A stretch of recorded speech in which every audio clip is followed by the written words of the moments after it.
Dream come true daw para sa YouTube sensation na si Zendy Rose ang makapag-perform kasama ang mga biritera sa Party Pilipinas.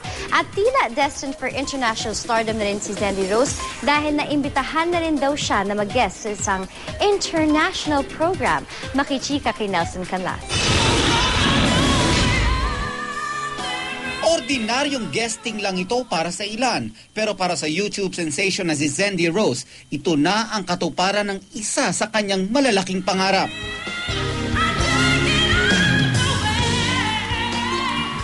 Nakasama ni Zendy Rose na Rachel Ann Go, Maricris Garcia at Jonalyn Viray sa matinding biritan sa Party Pilipinas kahapon. Thank you, Party Pilipinas, dahil nag-grant niyo po yung wish ko na maging guest po sa Party Pilipinas po.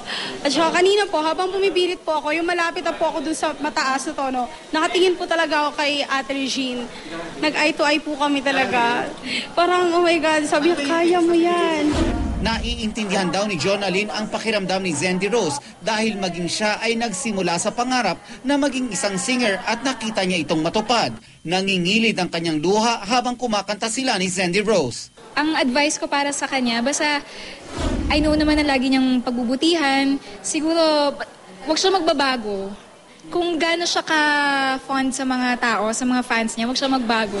Magmula nang mapanood ang kanyang pagbirit sa video sa isang mall na umani ng 1.5 milyong views, kabi-kabila na ang kanyang guestings. May ilang offers na rin sa kanya na gumawa ng album.